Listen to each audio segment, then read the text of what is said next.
છે અનિરુદ્ધ ભટ્ટ, બરાબર। હવે આમાં નિબંધ, જો આ નિબંધમાં વાર્તાનું તત્વ પણ છે, તો પ્રકાર કયો છે? નિબંધ। લખી દો ઉપર નિબંધ પ્રકાર, બરાબર। કયા પુસ્તકમાંથી લેવામાં આવેલી છે? તો નામરૂપ। થોડું એ વાંચી લઈશું। ચલો આ પાઠનું આપણે વાંચન કરી લઈશું, જેથી એના પ્રશ્નોના જવાબ, એના ઘટનાક્રમ, એમાં કોણ બોલે, કોને કહે છે, બધા પ્રશ્નો ખબર પડે। શબ્દાર્થ, આઈએમપી, વાંચી આઈએમપી।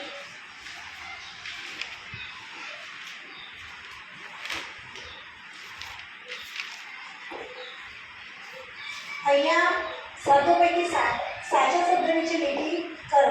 તો અહીંયા ચલમાં દેવતા તગ તગે, ચૂલામાં લાલ છોડ ખોલતા તગ તગતા હતા। તો અહીંયા તગ તગતા એટલે શું થાય?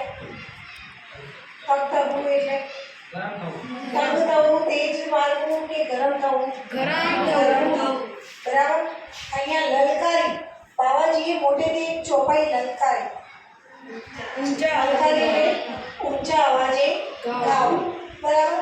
તો આવી રીતે આપણે શબ્દનો અર્થ લખી અને નવું વાક્ય બનાવવાનું રહેશે। તો અહીં બી છે ગ્રામર કરી દો।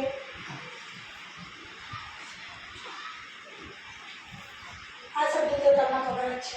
ચલો ફરીથી એનું એક છે અર્થવાળા વાક્ય આપેલા છે, કયો અર્થ સાચો દર્શાવતું વાક્ય છે, તો એના સામે આપણે ટીક કરવાનું છે, તો પૂછાઈ શકે।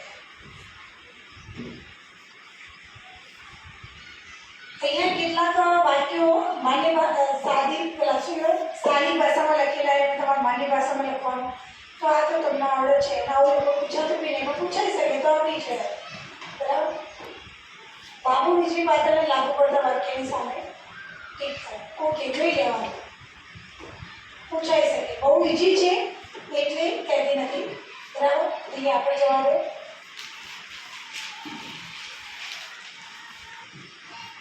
પ્રશ્નનો જવાબ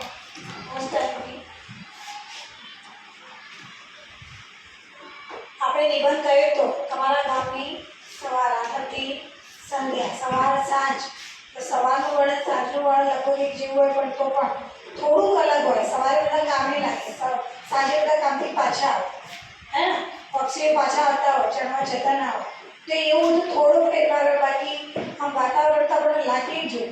તો અહીંયા આપણે નિબંધ તૈયાર કરી લેવા। આ ઉપરાંત તમે આના અંદર મારો પ્રિય પ્રાણી વિશે, પ્રાણી પ્રેમ એ નિબંધ પણ પૂછાઈ શકે, બરાબર।